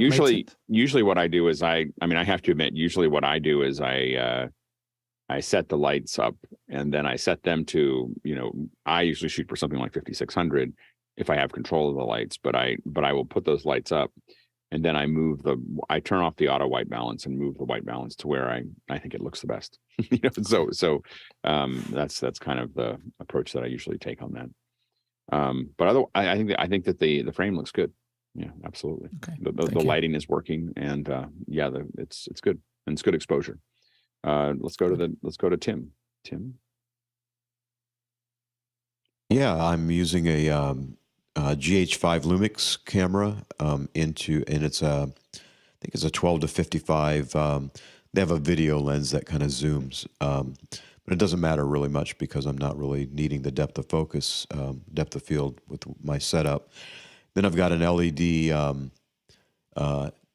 my left. I have an LED like a something from Harbor Freight for a garage, and it's just a long strip with a kind of a soft cover, and then I have a Dracast over here that is bouncing off of the wall to give me a little bit of softer light than the direct pointing. And then and what are you using to key the footage? I'm using ATEM. Okay, yeah. So the the smoke is cool. Like, is that a clip? Yeah, it's a clip. It's not smoke. It's actually Endless Haze Clean 11. Yeah, it's funny.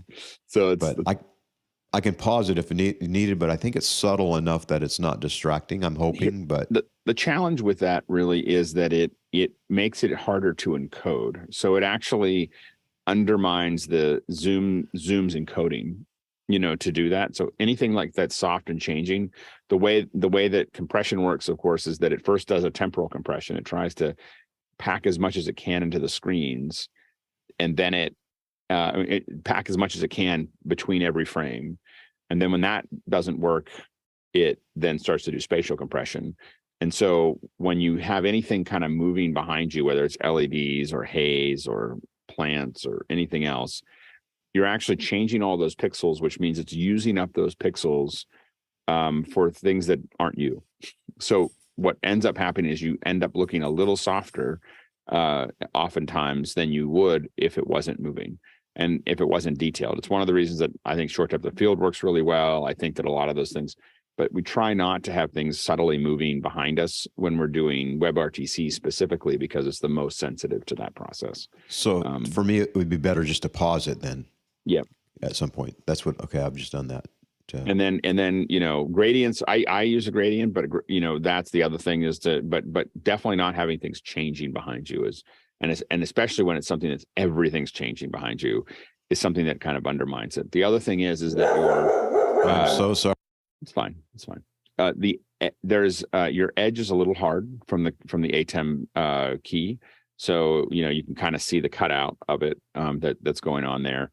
Also, one of the things about keying that's important is the black levels. And so your black levels on you are just a little higher than the background. And so as a result, it makes you kind of you pop out as a cutout. And that's a super common problem with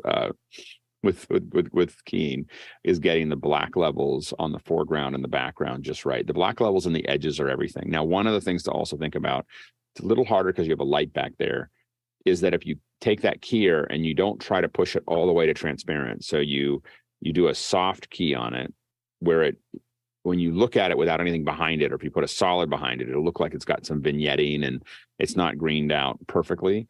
But if you leave some of that in, you'll get more hair detail back. and if you don't have a light, if you have a light behind you, is the one time you can't do that because it looks weird, because it doesn't, the vignetting shouldn't work that way. So this is the way it looks without. Like if I just take out the key. Okay, let's take a look here. Hold on, let me pin you again. So what you were keying in was the smoke. I was keying in this. Oh, sorry. So this is that's basically what's happening. I'm keying me in. Oh yeah, I would definitely not do that. I would definitely not add more. I definitely wouldn't key that, just smoke into it, because that's what's happening, right? Is that live as physical? That live is a physical light, right? That live is a physical light, yes. Yeah. So you'd rather just see it maybe like that? Yeah. That is no key and nothing else. Yeah. I would definitely go there. I wouldn't, because the smoke, the haze is, absolutely affecting your compression. And it doesn't look natural. So I think you're paying a lot for that small effect, in my opinion. Okay. Yeah. So the lava lamp is gone and now the smoke is gone. Got it. Yeah. I would just, it's all good. Yeah. You'll find that I always kind of push back on keying. No, it's good. I appreciate it. Yeah. So, again, if you can get a key done really, really well. And when in earlier days of office hours, I had a pretty good key, but I matched the focal length of my camera to the background. I also did that kind of partial key, and I also keyed at 4K and went down to 2K. It went down to HD. Okay. And all those things together got most of the detail back. So you said you wouldn't have keyed me over the smoke. How would you have keyed? I wouldn't have added the smoke. I wouldn't add the smoke. Yeah. Yeah. Okay. I definitely wouldn't do it just to key that. Yeah. If it was hiding a green screen, it might be one thing, but I think you look fine. I think that the light looks nice. It's fun. And okay. I think, again, I think you could probably bump your individual exposure up just a little bit, not very much, but just a little bit to pull you up a little bit more. But outside of that, I think it's pretty good. Let's go to Tom. Hi there. I have 3 Nanlite 6Cs in here. 2 of them are on the top of the bookcase that's behind me. Let me show you those.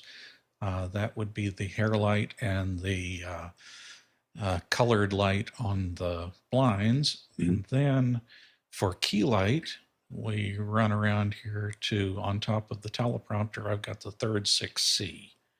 So bringing it back to me, that's what I've got for light. And those are like little egg crates for I've never seen those for the 6Cs. They're just usually. They're made for the 6Cs. Cool. Mm-hmm. That's cool. Yeah. And I've switched to totally daylight balanced lights in the room. I used to have tungsten above, and so that's different from the last review.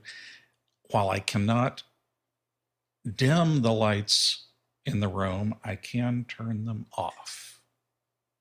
Right.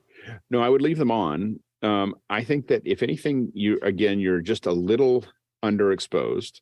So you're and a little desaturated. So you don't have quite the saturation that and what camera are you using again? Blackmagic 6. And are you shading it? Do you have shading control? Yes. And what lens do you have on that? It's the 2470 2.8. So I would grab onto that. And what happens if you just pull that, open it all the way up? So just grab that button. It's at 2.8. It's at 2.8? Mm-hmm. Interesting. And what's your focal length approximately?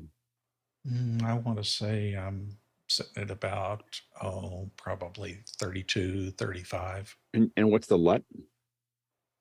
It's just set at video, no LUT. Well, video is a LUT. So it's going film to video is your LUT. Seems desaturated for video. Interesting. And what's your saturation set to? Let's see here. Everything's zeroed out. Try grabbing the gamma and moving it up just a little bit in the center, just the white gamma. Okay.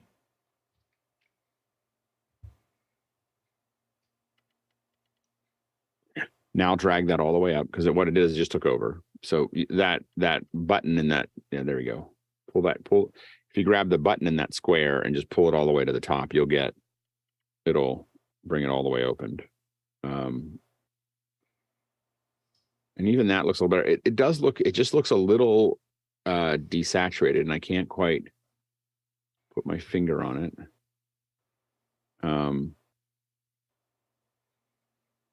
Yeah. But that would be my only thing. Otherwise, I think it looks good, and I like the lights. I like the lighting.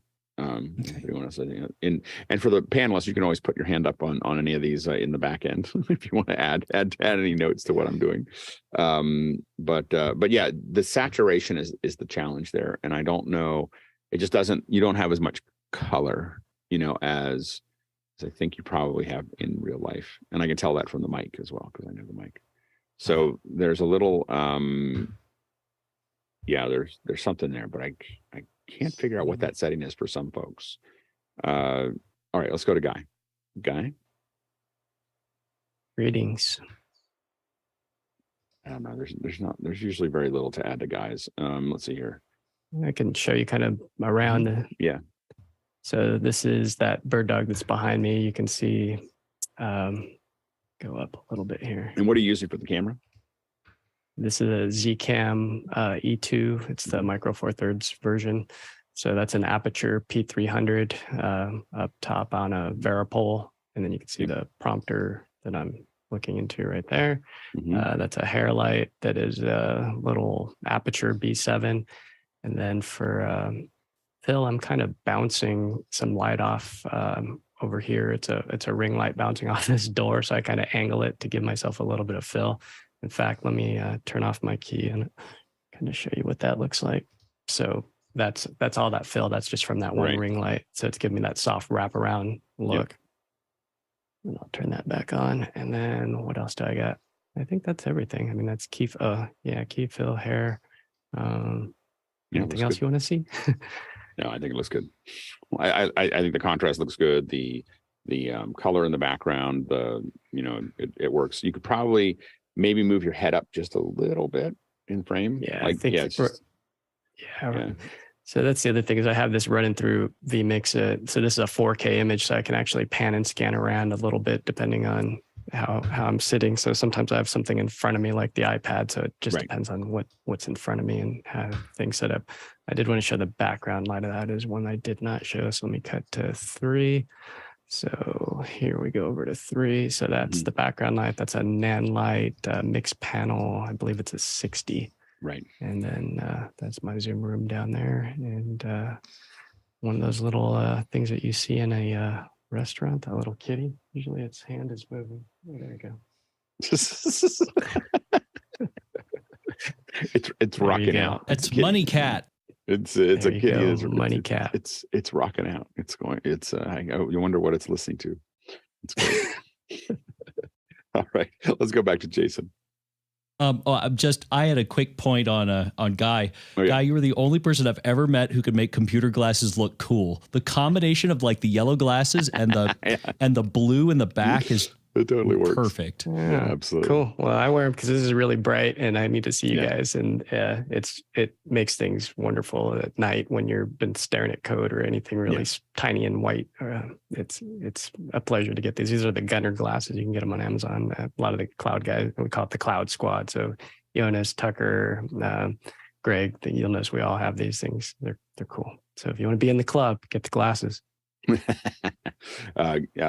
Jason, let's go back to you here. Yeah, so I reconstrained it and I reframed a little bit. I think is it a little better? I think I can show you what's going on here. Yeah. And what's the LUT? This is the straight video LUT. Okay. So go ahead and show your screen here. Okay.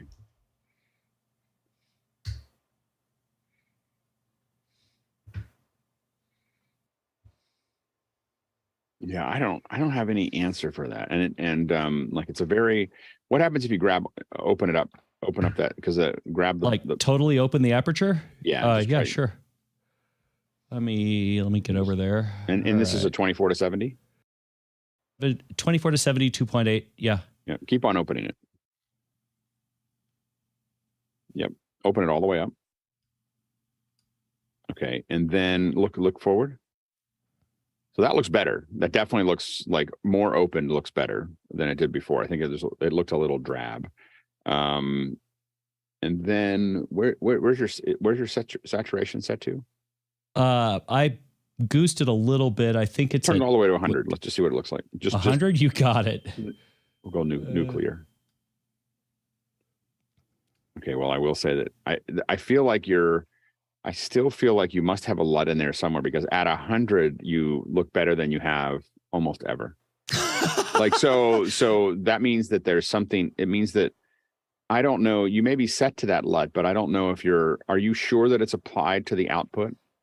Yeah, I turning that saturation all the way to 100 is something that you might do if you were getting a film output from it. But you now have a much more, I don't know if the other panelists agree, but I feel like your skin tones are better. I've never put sat to 100. I've been using cameras for years. No, My teeth look yellow, but that's not, I think the white balance might be off.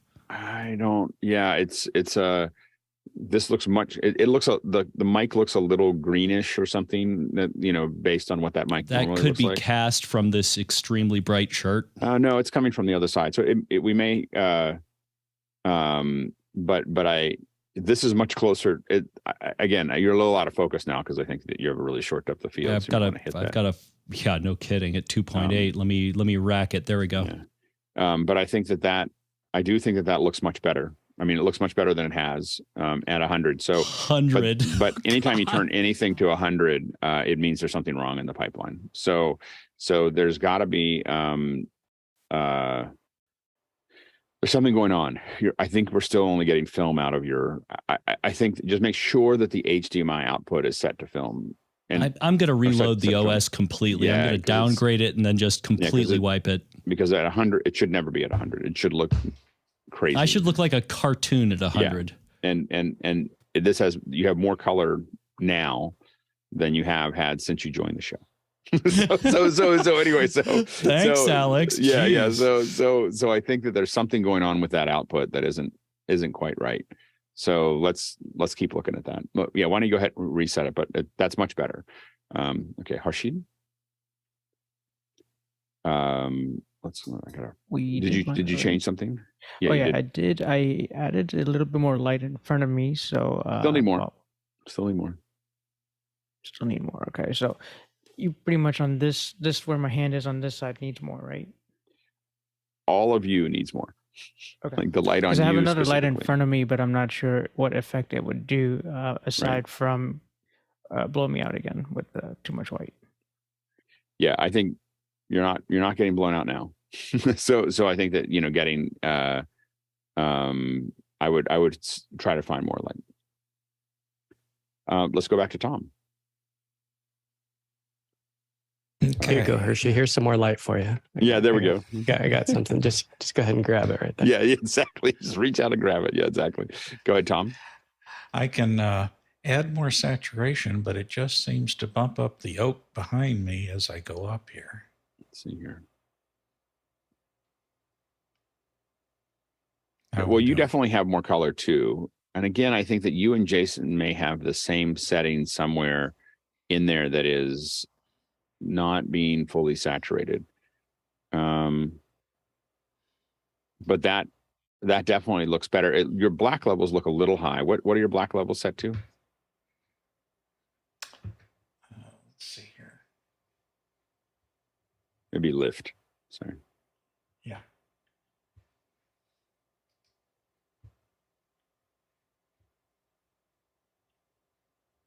Actually,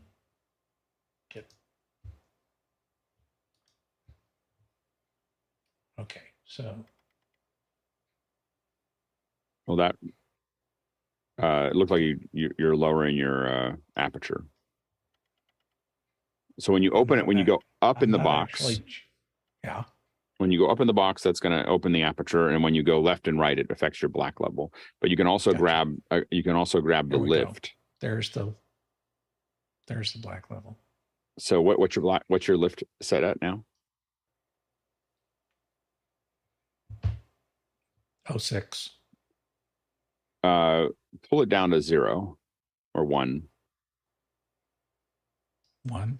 And then push your gamma. What's your gamma set to? 0. I'd push it up a little bit.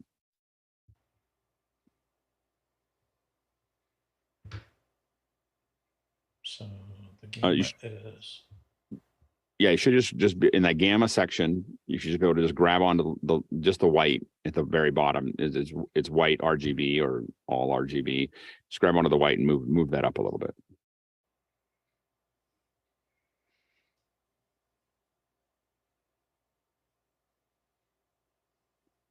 Is that helping? Move it up a lot. Then we know if it's working. I can't tell what you're moving. I just grab onto those sliders and I go, and I pull it to one side to make sure that it's working. And then I come back to where I was. That's kind of how I do it. If you ever watch me do sliders, I'm like, what is this thing doing? And then I pull it back to something minor. But that's better. That's better than it was before. So a little bit more saturated. And again, I think that there's some setting that you and Jason seem to both have that, because what's your saturation set to right now? 63. Oh yeah. I mean, 63 should be fine. Again, like on my camera, I pull mine back. I'm pulling my saturation out as opposed to pushing it in. So there's something in that setting there that you have there. The bookcase looks way saturated for what it is. Right. Interesting. But you definitely look more natural now than you did before. Okay. So, well, I'm an awfully pale guy, so. Yeah, I understand. But even like looking at like the mic looks more like the mic. I'm basing it on things that I know. But we'll keep playing with it. All right. Good. Okay. So that was good. That was a good little pass there. We have got a couple questions here we're going to jump into before we get to the end of the hour. Let's jump into the questions. Andy Kokendorfer from Viera, Florida asks, backside or front side key light, which is your preference? Obviously, my preference is front side. so I like. There's also the Jill Greenberg version, which is you put it on either side, so you have a key on both sides. But we tend to call that a Jill Greenberg lighting, because she was probably the one that used it the most in the 15 years ago. She used it all for everything. So that's, I think front side is, I think for what we're doing, again, I tend to approach this as a TV show. So I tend to light it as a TV show. But I think that there's, there can be some arguments to it, but I probably wouldn't do a backside light. Next question.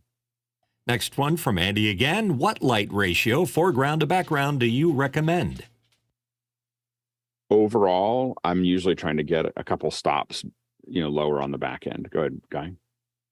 Yeah, it really depends on if you have total control over it, because sometimes you want to start with the background, believe it or not, and expose that, and then go ahead and start to bring in your talent and figure out what you're going to light.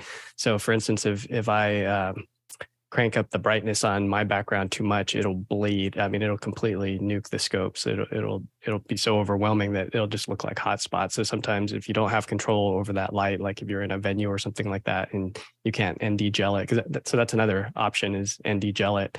So as far as a person though, 1-to-1 would be like that soap opera look where you're getting basically key and fill to be 1-to-1 ratio. I'm probably at 1-to-2, maybe 1-to-3. It's hard for me to tell on this monitor, but you want to be careful about doing what I was showing earlier, which is just having the total, what do you call that when they're interviewing people, that it's like, are they the good guy or are they the bad guy? Yeah. Right. Yeah. Well, you can give people an idea of, like, did he do it? Because this kind of lighting, you see the dark side and you see the light side. So Right. It's kind of like, which are they? So you want to be aware of those ratios and be careful not of just to the background. And then you want to be careful of it spilling over and contaminating. So you notice that this is a nicer blue than when I turn on my main light, which is now going to contaminate that, because even with the egg crate, it's going to spill all over the place. So you see how it now becomes more like a purple color because of the mixture of the two. Right. So you want to be aware of flagging. In a perfect world, I would cut in another flag right here, but I'm in a stairwell. So if I put it in there, it's going to look pretty awkward. But yeah, that'd be my next step, is to flag that off so I can punch back in that and not contaminate or spill my key into my background. So just be well aware of that. Next question. PJ Asher from Minneapolis, Minnesota. Sorry, I'm bouncing around here.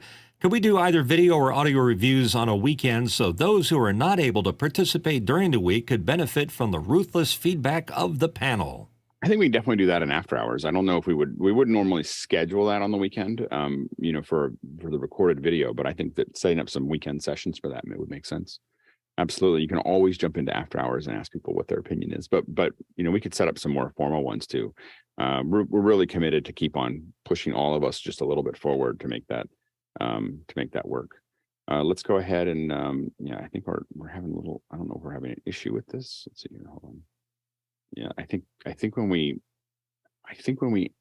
have something answers and we pull it back, it creates a state that isn't good. So it's just so let's go to the next question. From Andy Korkendorfer again. Would you ever use an Inky to add eye sparkle on Zoom? Love that name. No, I think the Inky is the tiny little light that you put on there just to get a highlight. And we would not do that. so that's, although we just did it in a recent event where we put it right over top of the camera. It's like a little light and doesn't really add any light to the person. It's too far away. So it's a video catch light, right? For photographers. Light, yeah. Yeah, absolutely. Let's go to the next. Let's go to the final question for the hour. I'm working my way over to. Okay, from Douglas Carmichael, Mitch, how is the NAND light in the room? Is it overbearing to the eye? How does it feel for you, Mitch?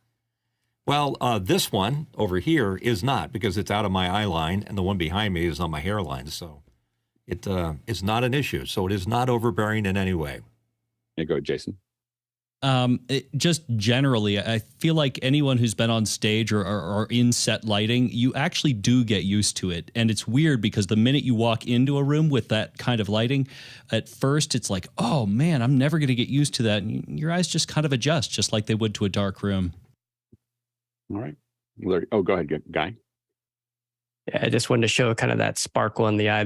This is from a larger softbox. So I think it's 24 by 36, but I'm going to go ahead and push in just in vMix so you can see. I mean, it's a little intense, but that's that sparkle and that's almost, it's not dead on, but it's up and high and a little bit to the left. So not a 45. So a lot of people do a 45-degree angle, but that's kind of that catch light that they call. And whether you use an Inky or data light or something like that, a lot of people love that. In fact, some movies, like, they'll put it in every scene. And so sometimes they'll use even a large white bounce. And so they'll put it just off to the side, and that'll create that look. So you can achieve that a couple different ways, not with just a direct Inky or data light or something small. You can do it with a large source. Go ahead, Mitchell. And I was just going to say, I've had people complain about them, an eye light. I've had literally people say, I don't know what that light is doing there. And you can be very subtle and still get the effect across of the sparkle in your eye.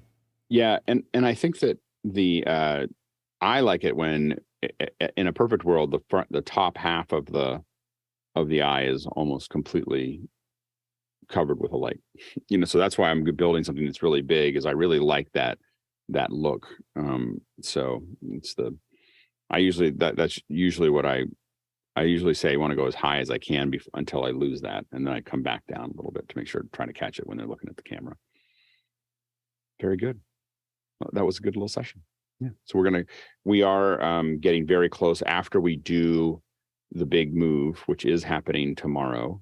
So we'll have tomorrow morning session, and then we're taking everything out of the kit and putting it all into a bigger shell. So that's time lapse. Yeah, we'll see if we get a time lapse for you.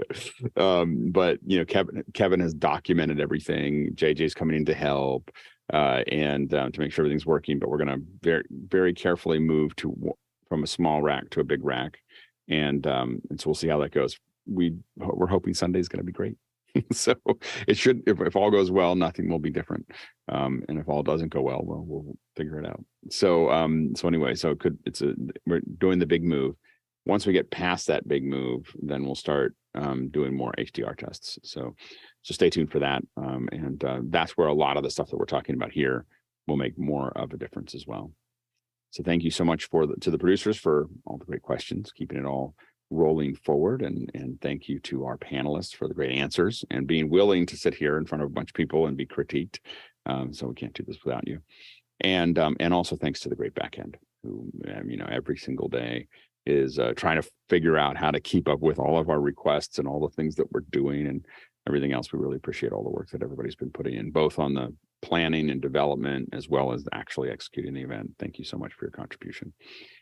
And now a reminder that Michael Krasny is going to be, if for those of you in the Gray Matter show, it's going to be a good one today. So as a reminder, so definitely check that out. Check out Gray Matter today if you're interested in that. And yeah, that's it. I think we've got Bill coming on at noon. Do we know, is that in the list? Is Bill on at noon talking about Final Cut? I believe he's doing Q&A today, and I don't have it right in front of me, so we'll see. All right, jumping into After Hours. See you there.